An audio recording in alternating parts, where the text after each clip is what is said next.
భండాసురవధోద్యుక్త శక్తిసేనా సమన్విత నిత్యా పరాక్రమాటోపనిరీక్షణ సముత్సుక భండ సైన్యవధోద్యుక్త బాలావిక్రమనందిత మంత్రిణ్యంబా విరచత విషంగవధతోషిత విశుక్ర ప్రాణకరణ వారాహి వీర్యనందిత కామేశ్వర ముఖాలోకకల్పిత శ్రీగణేశ్వర మహాగణేశ నిర్భన్న విఘ్నయంత్ర ప్రహర్షిత భండాసురేంద్ర నిర్ముక్త శస్త్ర ప్రత్యస్త్రవర్షిణి కరాంగుళి నఖోత్పన్న నారాయణ దశాకృతికి మహాపాశుపతాస్త్రాగ్ని నిర్దగ్ధాసుర సైనిక కామేశ్వరాస్త్ర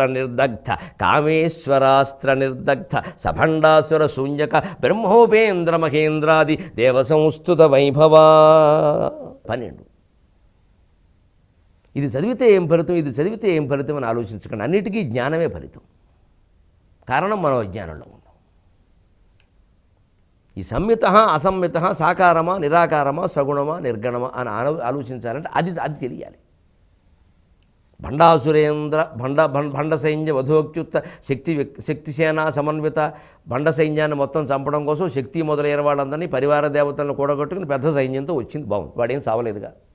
నిత్యా పరాక్రమాటోపనిరీక్షణ సముత్సుక నిత్య అనే ఒక పరివార దేవతల్లో ఒక ఆవిడ సప్తమాతృకులు ఏదైనా కానివ్వండి, ఒక ఆవిడ పరాక్రమం చూపించింది. సముత్సుక నిరీక్షణ చూస్తూ ఆనందించింది. బాగుందే, బాగా చేసేవాడు చావలేదు, బాగా చేసింది, అంతవరకే. పోదాల అజ్ఞానం పోతుంది. రాక్షసుడు కాదు వాడు, మనలో ఉండే అజ్ఞానం దేహాత్మపరంతి. నిత్యము పరాక్రమం చూపించినా, నిత్యము గ్రంథాలు చదువుతున్నా, నిత్యము దేవాలయాలు తిరుగుతున్నా పోదవు. కానీ అమ్మవారు ఆనందించింది. పోన్లే, గుళ్ళోకి ఎడుతున్నాడు, ఏదో చేస్తున్నాడు కదా, పుస్తకాలు ఏదో చదువుతున్నాడు, రేపు ఈ వెడగతే రేపైనా బాగుపడతాడులే కానీ అని అంతే. సముత్సుక నిరీక్షణ సముత్సుక. మనం దేవాలయాల చుట్టూ యాత్రలు చేస్తున్నాడు, సంతోషిస్తున్నాడు. పోన్లే ఇలా వచ్చి ఏదైనా తెలుసుకుంటాడు విషయం. పోన్లే, ఇంటి దగ్గర కూర్చోవడం కంటే నయం కదా, ఇంటి దగ్గర కూర్చొని తెలుసుకుంటే ఇంకా గొప్పది. కానీ ఆవిడ సంతోషిస్తుంది. అదే నిత్యాపరాక్రమోటోప నిరీక్షణ సముత్సుక. భండ పుత్రవధోద్యుక్త బాలావిక్రమనందిత.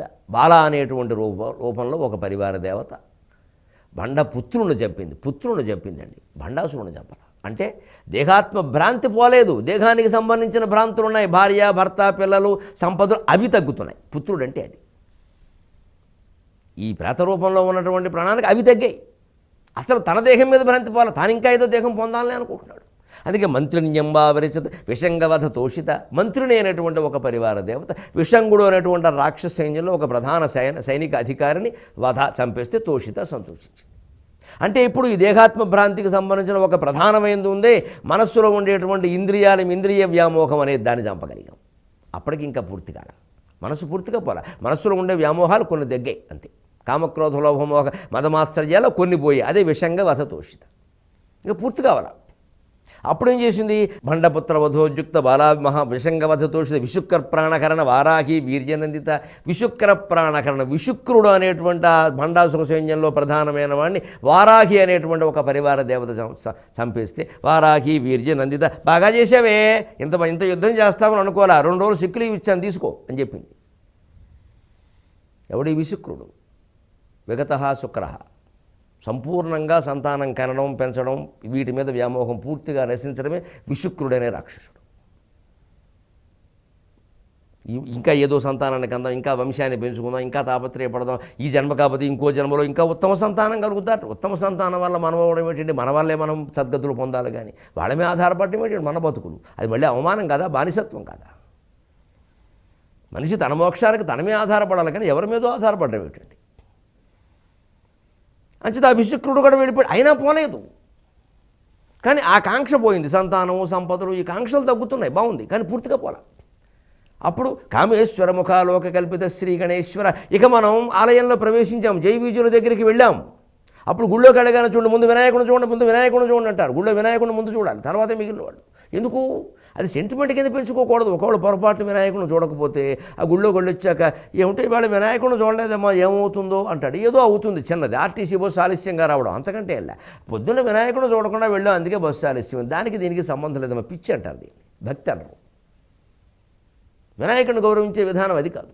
వినాయకుడు చూడాలంటే అర్థం నువ్వు ప్రాకారంలో ప్రవేశించి ప్రదక్షిణం చేసి ధ్వజస్తంభాన్ని చూసి దండం పెట్టుకుని వెన్నుపూస మీద దృష్టి పెట్టి షట్చక్ర సంచారం చేసి నందీశ్వరుని యొక్క శృంగాలు పట్టుకుని తోక పట్టుకుని శృంగ మధ్య శివం దృష్టివాని నీ కనుబొమ్మల మధ్యలో ఉండే ఆజ్ఞాచక్రం మీద దృష్టి పెట్టి లోపలికి వస్తే గంట కొడితే అనాహత చక్రముడు గుండెల్లో గంట కూడా మోగగలిగితే ఇంత సాధించిన జయ విజయులు నీకు స్వాగతం చెప్పాలి ద్వారపాలకులు అంటే అన్ని విఘ్నాలు తొలగిపోవాలి. అదే వినాయకుడిని మొదట దర్శించడం,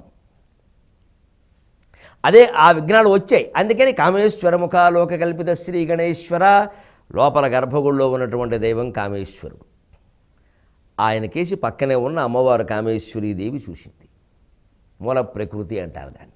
సరిగ్గా శ్రీచక్రంలో బిందువు తర్వాత త్రికోణాకారంలో ఉండేది మూల ప్రకృతి, ఆ మధ్యలోది మూల బిందువు. ఆ మూల ప్రకృతినే ప్రకృతి పురుషులు లక్ష్మీనారాయణులు, కామేశ్వరులు, లలిత సదాశివులు అంటారు. పేరేదైనా విషయం ఒకటి. ఇక్కడ కామేశ్వరుడు అనే పేరే చాలా అవసరం. ఎందుకు అవసరమో తర్వాత చూద్దాం. మిగిలిన పేర్ల కంటే అది ఎక్కువ పనిచేస్తుంది. ఇక్కడ అర్థమవుతుంది. అక్కడ వరకు వచ్చాక కూడా ఇంకేవో కొన్ని విఘ్నాలు కల్పిస్తారు ఖచ్చితంగా. మాయా ప్రకృతి ఎలా అందరూ మోక్షం పొందితే సృష్టి ఏమిటి? ఒక నాటకం అనేది తలపట్టాక దర్శకుడు ఒక సినిమా అనేది తీశాక అందులో విలన్ వేషం వేసేవాడు హీరోయిన్ అందరూ వేషాలు వేయాలి. విలన్ వాడు నాకు ఈ చెడ్డ పనులు నాకు నచ్చవండి నేను మధ్యలో మానేస్తే దర్శకుడు ఏమంటాడు? చంపేస్తాను తేడా వచ్చిందంటే అంటాడు. నువ్వు వెయ్యాలయ్యా అంటాడు. ఇదే కల్పించడం అంటే. అందరూ మోక్షం పొందుతామంటే సృష్టి ఏమవుతుంది? అందుకని వినాయకుడు కావాలనే మాయకు చేస్తాడు, కల్పిస్తాడు.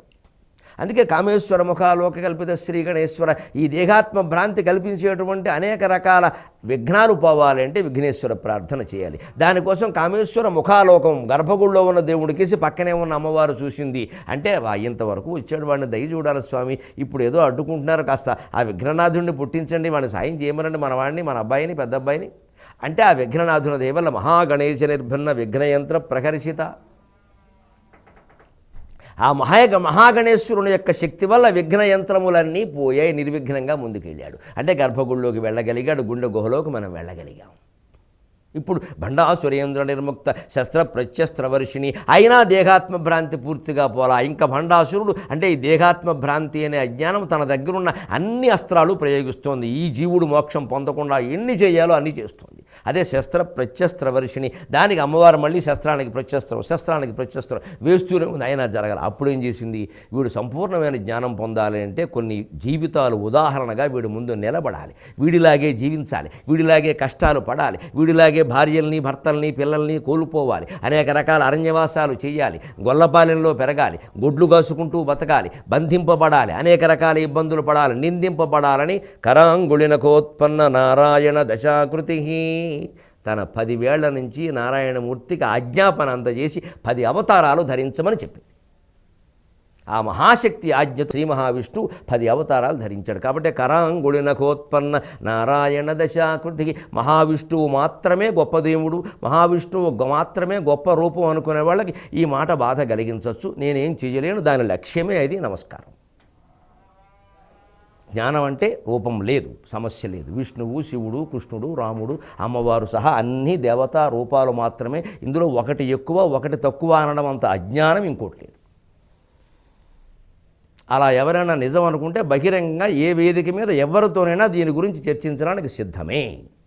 అమ్మవారిని నమ్ముకున్న వ్యక్తిగా, జ్ఞానానికి కట్టుబడిన వ్యక్తిగా, అద్వైతానికి కట్టుబడిన వ్యక్తిగా.